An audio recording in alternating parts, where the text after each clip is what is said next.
ఈ శ్లోకం ద్వారా లలితా త్రిపుర సుందరి దేవి మనకి ఏమి నేర్పిస్తున్నారు అంటే, ఆ తల్లి నిరాకార నిర్గుణ స్వరూపంగా మన జీవితంలో ఎలా ఉండాలో తెలుపుతుంది.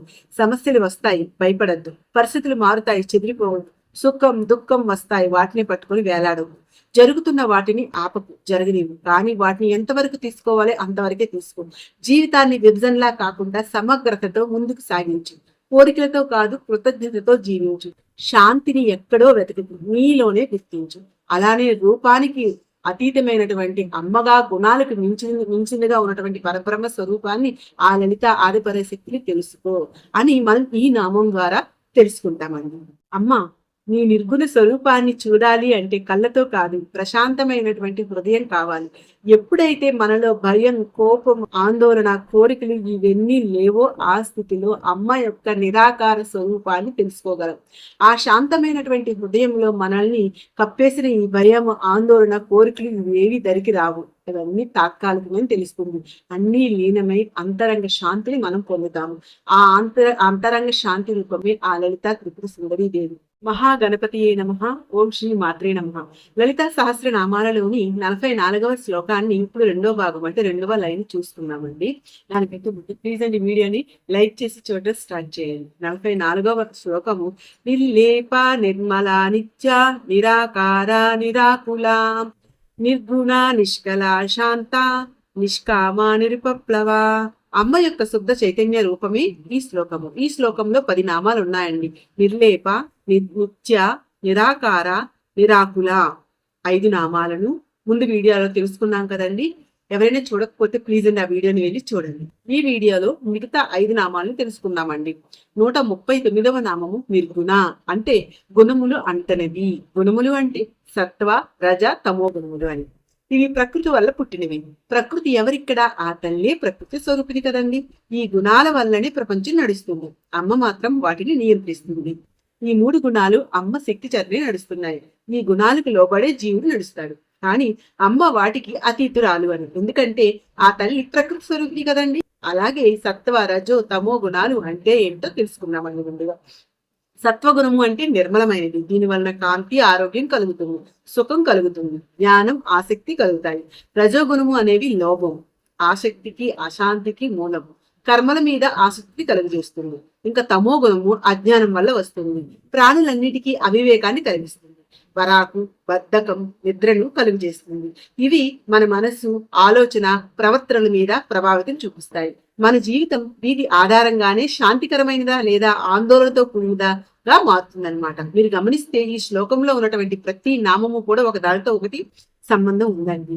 ఇంకా ఆ తల్లి నిర్గుణ అంటే ఈ 3 గుణాల ప్రభావం అమ్మ మీద ఉండదు. ఎందుకంటే అమ్మ శుద్ధమైన, స్థిరమైన, శాశ్వతమైన స్వరూపము. మనం కూడా ఆ స్థితికి చేరాలి అంటే నిర్గుణగా ఆ తల్లి పాదాలను ఆశ్రయిస్తే కోరికలు, ఆందోళనలు మనపై ప్రభావం చూపించకుండా ఉంటాయి. అలానే మనం చేసే ప్రతి పని కూడా మనశ్శాంతితో, వివేకంతో జరుగుతుంది. ఇక్కడ మీరు తెలుసుకోవాల్సింది గుణములు శరీరానికే కానీ ఆత్మకు కాదు అని. 140వ నామము నిష్కల. ని ప్లస్ కళ అంటే ఎటువంటి అంశాభాగములు, అవయవములు, గుణములు, విభాగములు లేనిది. అంటే అమ్మ అంతటా ఉంటే ప్రత్యేక విభాగంగా, ప్రత్యేక లక్షణంగా, ప్రత్యేక గుణాలతో ఉండదు కదండి. భాగాలుగా విడగట్టలేని పరబ్రహ్మ స్వరూపిణి అమ్మ. మానవ శరీరానికైతే చేతులు, కాళ్ళు, కళ్ళు ఇలా అవయవాలు ఉంటాయి. కానీ అమ్మ భాగాలు, అవయవాలు లేనటువంటి సంపూర్ణమైనటువంటి స్వరూపము. ఇంకా ఈ ప్రపంచము విభజనతో నిండి ఉంటుంది. నేను, నువ్వు, ఇది, అది, కొండలు, గుట్టలు ఇలా ఎన్ని రకాలుగా విడిపోయి ఉంటుంది. ఆ విభజనలన్నింటినీ ఒక దారానికి గుచ్చినట్లుగా, అంటే మెడలో హారం వేసుకున్నట్లుగా ఆ తల్లి ఏ విభాగాలు లేనిది, అన్ని భాగాలను కలిపి తనలోనే ధరించిన తల్లి అని. ఇంకా మనకు కనిపించిన జగత్తు అనేక రూపాలుగా ఉంటుంది కదండి. కానీ ఆ జగత్తు అంటే ఈ ప్రపంచానికి ఆధారమైనటువంటి పరాశక్తి భాగాలు లేని ఏకత్వము. ఆ ఏకత్వమే నిష్కల, నిరాకార, నిర్గుణ, అవ్యక్త పరబ్రహ్మ స్వరూపము. కాలానికి, గుణానికి, రూపాలకు అతీతమైనది నిష్కల. ఇంకా మనస్సు ఊహించలేనటువంటి శక్తి, కళ్ళు చూడలేనటువంటి స్థితి, ఆ స్థితిని నిష్కలగా కీర్తించారు వసిన్యాది వాగ్దేవతలు. 141వ నామము శాంత.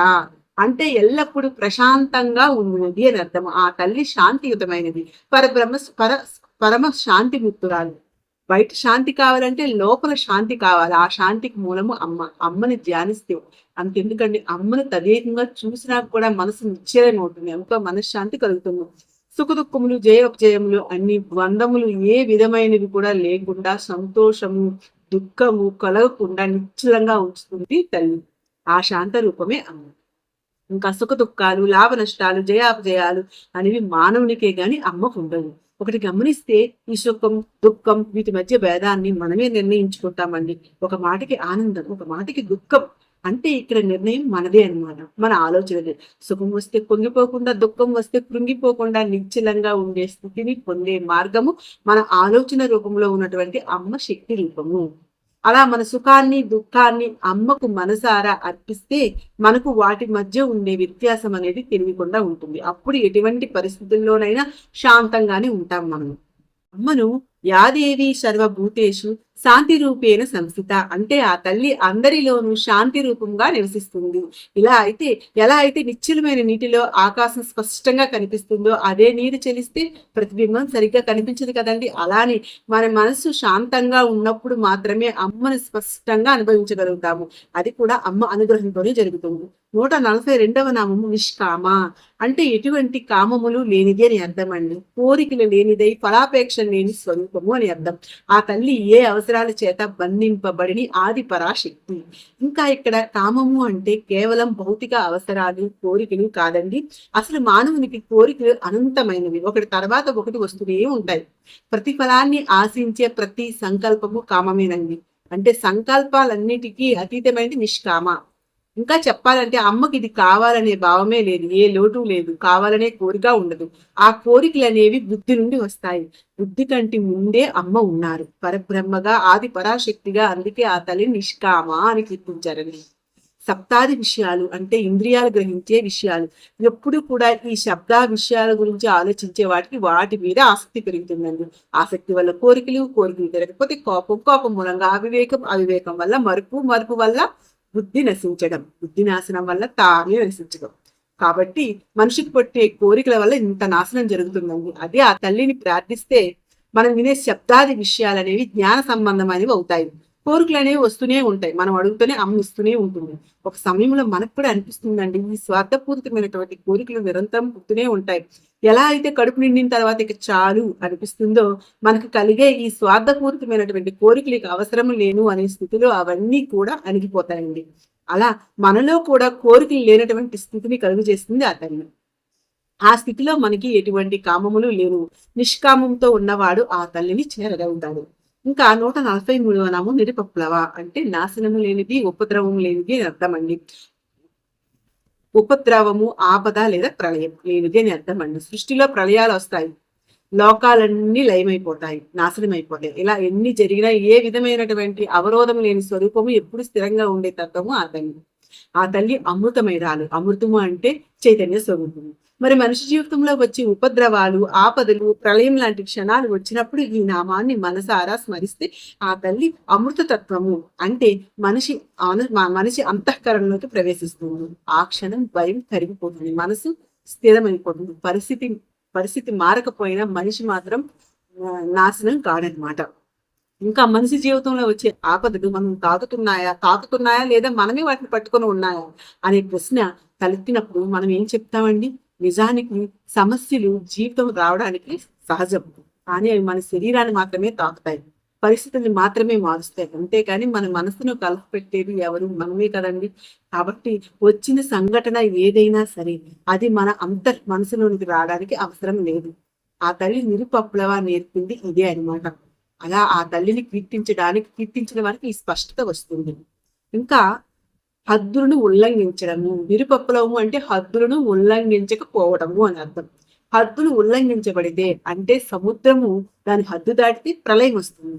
అలా ఆ తల్లి ఎటువంటి హద్దులను ఉల్లంఘించదు కాబట్టి నిరుపప్లవ అన్నారండి.